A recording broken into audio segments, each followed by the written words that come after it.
Oh, meron tayong payo para sa mga seniors kahit age 40 and above, 'di ba? May tulong 'to. Paano tatalino, makakaaral sa eskwelahan, sa trabaho, at paano alagaan ang utak natin para hindi magiging malilimutin. 10 tips pati pagkain yan. No? Sa aging kasi, pag tumatanda, humihina yung IQ natin, bumababa. Number 1, kailangan ng pagkain natin mataas sa omega-3 fatty acids. Tignan nyo to, ito talaga yung maganda. Mataas sa fish oil, yan ang nagpapabuka ng mga ugat natin. Good for the arteries, pampababa ng blood pressure konti, pampababa ng bad cholesterol, tuna, sardines, salmon, bangus, okay? Healthy nuts, walnut, kasoy. Ito ay mga magagandang gulay kasama din dyan, okay? Omega-3 fatty acids. Pwede rin mga fish oil supplement. 10 tips. Number 2, dapat healthy talaga yung diet natin, di ba? Alam nyo naman yung mga healthy diet, yung broccoli, strawberry, spinach, garlic, matataas sa antioxidants, sari-saring fruits and vegetables. So, saging, lemon, orange, yan, Ito po yung mga pagkain para sa utak. Diba sabi nga, mani, pampatalino, pwede. Gusto mo konting kape, pwede naman ng kape. Kaya lang minsan sa senior, baka mag-palpitate. Kung meron kayong palpitation, skip beats, iwas sa kape. Dark chocolate, pwede naman. Pero ganito lang kalaki. Isang araw, 30 ounces lang. Mga 2 piraso nito, yan. 2 ganyang bar, tama na. Whole day na yan. Kasi kung masyado maraming matatamis, pwede tumaas ang blood sugar. Avocado, maganda yan. Healthy fats. Coconut oil, olive oil, whole grains, onions, tsaka yung mga herbs, maganda. Turmeric, maganda rin po. Yan ang mga brain foods natin. So, ito yung mga pagkaing mabuti sa utak, kamatis, broccoli, nuts, oily fish. Ito yung mga pagkaing iiwasan, lalo na pag tumatanda, di ba? Kung bata ka pa siguro, 20 years old, pwede ka pa kumain nito. Kaya lang, mabilis tumaas ang cholesterol nyo. Pero pag may edad na, iwas na tayo. Paminsan-minsan na lang yung mga fast foods, fatty foods, salty foods, french fries, prito, alak. Bawal na yung alak, baka maaksidente tayo. Lalo na pag senior na, sigarilyo. Kahit yung mga zero calorie po, soft drinks na zero calorie, hindi rin po ganun ka-healthy. Pinakamaganda, tubig na lang or lemon water. Kasi kahit zero calorie siya, matamis pa rin siya. Yung utak natin, masasanay sa matamis kahit walang calories. Kaya pag hindi ka uminom ng zero-calorie soft drinks, maghahanap ka ng ibang matamis. Maghahanap ka ng ice cream, chocolate, donut. Kasi nasanay yung utak mo sa matamis Tsaka yung dark-colored soft drinks, may phosphorus, hindi maganda sa kidneys. Pwede rin makasira sa kidneys. Yan. Healthy foods for the brain, nakita nyo po yan. Number 3 tip, kailangan i-train yung utak. May kasabihan, use it or lose it. Dapat papaganahin mo yung utak mo. Pwede ka magsulat, pwede ka mag-painting, mag-aral ng bagong language, mag-enroll ng anong course, huwag magre-retire, laging gagamitin yung utak. Pwede mag-crossword, mag-math, mag-compute na lang ng math, huwag na laging calculator. Lahat po yan, napaka-mahalaga. Tsaka yung pag-train ng brain natin, dapat araw-araw. Hindi yung minsan lang gagamitin yung utak, diba? Pwede ka mag-chess. May way na para mas makaalala Ito, merong mga tricks para maalala mo. Ito, dapat get in touch with your emotion, engage all senses. Parang kung meron tayong mini-memorize o inaaral, dapat buong utak natin ginagamit natin.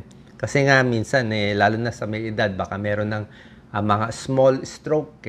Diba? Kaya medyo humihina na yung utak natin.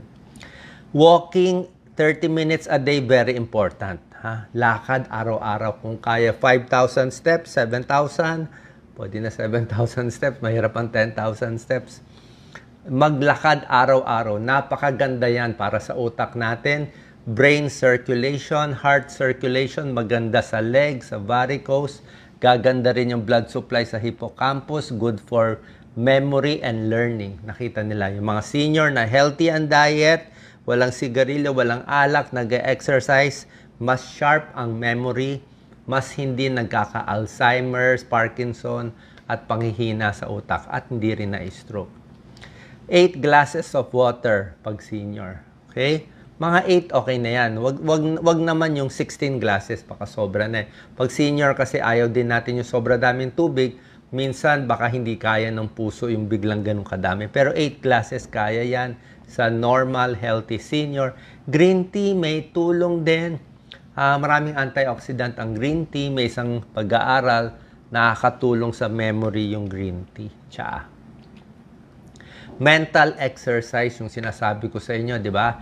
Yung mga crosswords, sudoku, puzzle, di ba? Huwag magre-retire. Laging gagamitin yung utak. Effective lang tong mental exercise pag araw-araw ginagawa. Regular. Hindi yung paminsan-minsan lang. Diba? Tinetrain mo yan. Kung yung muscle natin, tinetrain para lumakas yung utak din natin.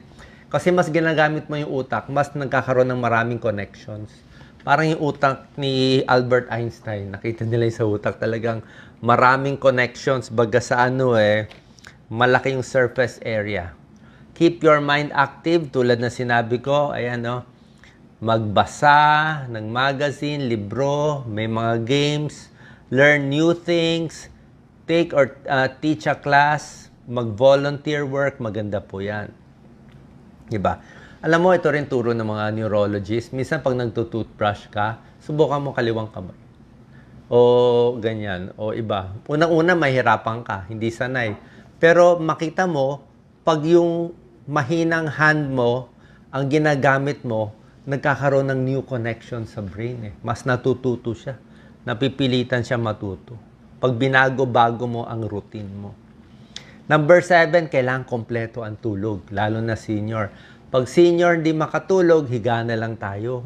6 hours lang tulog, di higa mo na lang 2 hours. Kasi ayon sa pag-aaral, pag nakapahinga ang katawan, pag nakatulog, mas maganda sa memory. Okay? 40% better. Pag kulang sa tulog, ay hindi na makaisip. Makakalimutin na. At pag kulang sa tulog, masama sa puso, naha-high blood, tumataas blood sugar, mas nagkakasakit. At mas kakain ng hindi healthy pag kulang sa tulog. Enough sleep, very important. Okay? Ayan, pag nag-aaral, dapat focus sa pag-aaral. Ito po, very important. Lalo na sa senior. Kailangan lagi silang may kausap. Okay? Social connection, kahit sino na lang kausapin. Pumunta sa isang lugar, sa barangay hall, o kahit hindi mo kakilala, o sa mall, makipagkaibigan, make new friends. Ano ibig sabihin?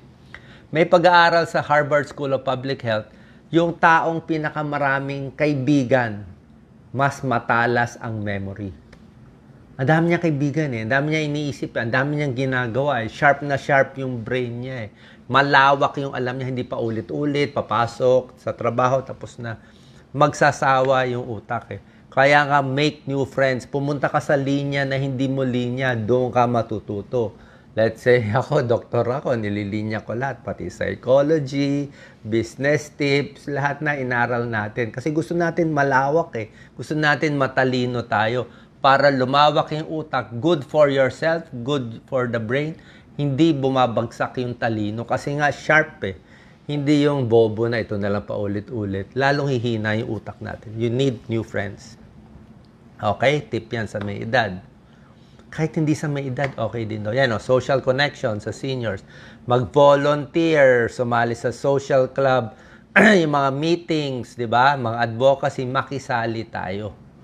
Yan. Kasi mas good for you yan. Nakakatulong ka pa. Ito, kung medyo bata ka pa, kahit medyo edad, wala namang masama mag-daydream, managinip ng plano mo. Diba? Mag-dream ka, image mo yung gusto mo mangyari. Laging ang pinakamagandang storya nga, diba, sa Kentucky Fried Chicken, diba, yung nung ginawa niya yon, Colonel Sanders, 65 years old na siya, retired na siya, binigyan nila siya ng pension, parang $400. Sabi niya, lang kwenta yung buhay ko, ito na lang. Papakainin ako ng gobyerno ko. So, naisip niya yung luto nung nanay niya or lola niya ng masarap na chicken. So, gumawa siya at 65 years old. Hindi siya nag-retire. Nagawa niya, 1 store, 2 store, lumakas na franchise. Ngayon, naging success story. Hindi siya tumigil kahit retired na siya. Magaling siya mag-daydream, magaling mag-visualize. Bago mangyari sa buhay mo, kailangan ready yung utak mo. Number 10, syempre, kailangan din relax tayo. Walang stress, relax, kalmado, breathing technique, masaya sa buhay, deep breathing, di ba? Kasi mas relax ka, mas makakaisip ka. Kung ngarag at stress at laging nanginginig, prone ka sa accident. Tsaka hindi mo rin maalala. Mahirap mag-aral o matuto pag stress. Dapat masaya ka do sa inaaral mo. Okay? Protect your brain, lalo na sa may edad, di ba? Aksidente, mag-ingat mga pag nagbibisikleta o mga iba nagmomotor, baka matumba sa bahay, matumba sa CR. Ang banyo dapat may mat na rubber, may maraming hawakan. O pag naglalakad, maganda may alalay, hawakan kasama si Mrs., kasama yung anak mo, walang masama. Bumababa sa hagdanan, humawak na sa railings. Pababa, delikado. Mag-rubber shoes, stable, dahan-dahan, slowly lang. Huwag na yung takbo ng takbo kasi isang maling takbo, mabilis mabalian tayo, mabilis mapilay. Pag ang bata napilay, 2 araw magaling na. Pag senior napilay, isang buwan di pa rin magaling, di ba? Iwas sa accidents, lalo na sa senior, baka mahulog sa bahay, di ba? Safety belt, fall precaution. Bahay, mas gusto ko maliwanag. Alam ko mahal ang kuryente, pero dapat maliwanag at tuyo ang sahig para hindi mahulog. Mas maganda walang rugs, mag-ingat. Yan, okay? Pa-check ang vision, pa-check ang tenga, kasi pag matanda, humihina ang mata. Tuloy-tuloy exercise, light weights para lumakas yung muscle, para may balance. Enough sleep, kasi pag kulang ka sa tulog, wala kang balance, di ba? Hilo, vertigo pag kulang sa tulog.